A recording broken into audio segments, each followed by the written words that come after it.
Chapter 2. The Compass of Memory. 4 directions. Many people picture memory as a single movement, a glance back over the shoulder into what has already taken place. In the ghost movement, memory is understood as wider, more complex.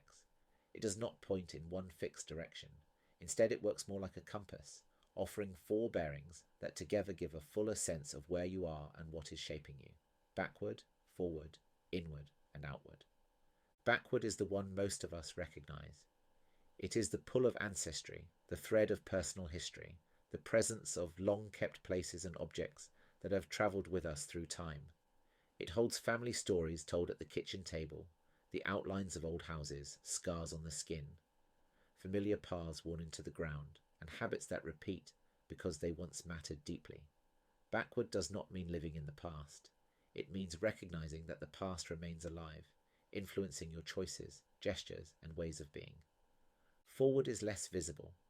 It is the memory that has not yet happened, but can already be felt, the shape of an unspoken ache, an anticipatory love.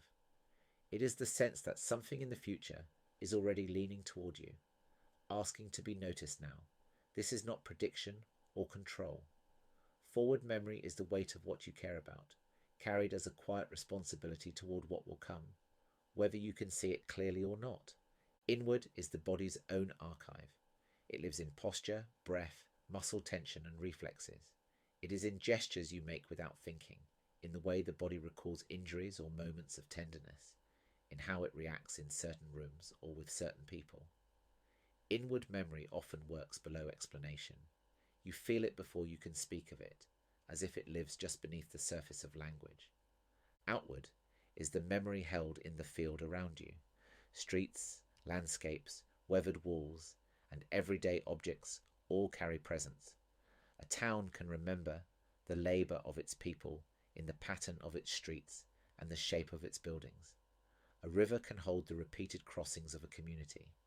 Outward memory says that place is never neutral. It keeps what happens, and it speaks through texture, atmosphere, and arrangement. Seeing memory as a compass shifts 2 things. First, it removes the idea of memory as a private mental archive and instead shows it as a living network spread through time, body, and place. Second, it offers orientation. When life feels unsettled, you can quietly notice which direction is strongest and which is quiet or neglected. Often, unease comes when one direction dominates while the others are left behind. You might be caught in backward memory, endlessly replaying what has been, or leaning too far into forward memory, braced for loss before it arrives. You might be tuned sharply to inward memory, your body carrying the noise of unprocessed tension, while outward memory fades because you have been closed indoors. Or the reverse may happen, deeply engaged with place and people, yet unaware of what your own body has been holding. The compass is not 4 separate boxes. These bearings overlap and feed each other, shifting in strength according to what is happening in your life. Backward memory holds family heritage, cultural patterns, relationships, and the marks of significant events. It lives in photographs, in objects passed down, in the layout of streets.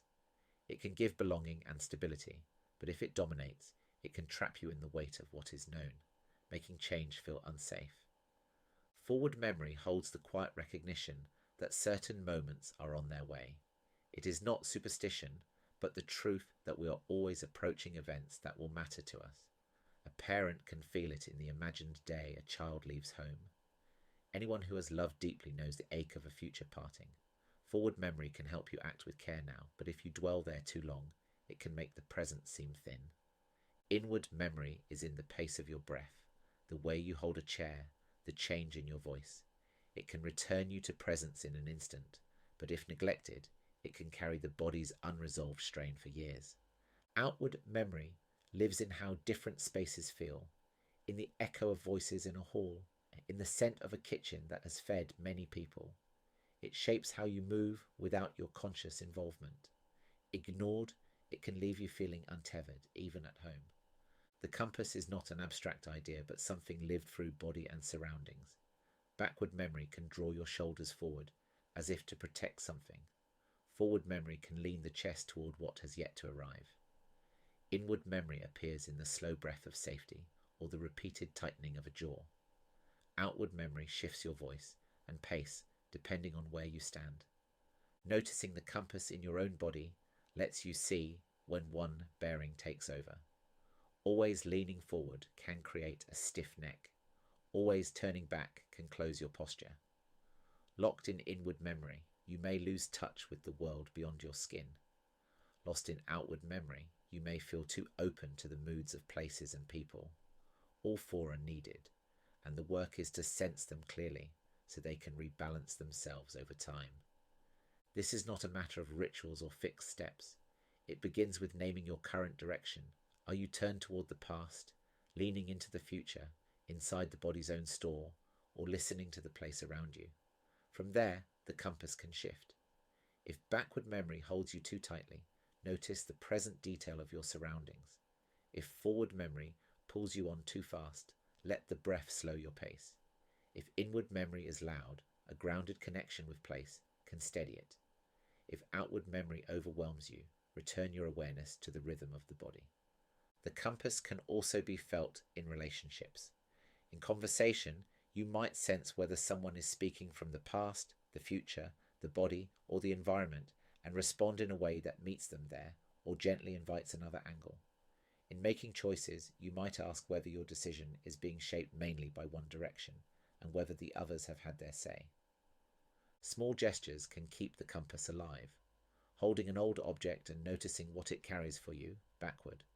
Taking a single step towards something important that has not yet arrived, forward. Pausing with your breath, inward. Or standing outside with your attention open to what is around you, outward. None of these are tasks to complete, but ways to stay oriented. Over time, the compass becomes less something you think about and more something you feel. You notice when loss or unresolved sorrow keeps you turned back, when anticipation leans you forward, when the body holds too much, or when place itself seems to be steering you. You learn to move between these without forcing balance. The compass also reminds you that memory is shared. Backward and forward reach through time, inward and outward through space. Memory is not just yours, but also lives in the bodies, places and stories around you. That sense of shared memory leads into the next chapter. The outward bearing, the memory held by place, contains its own vast store of meaning.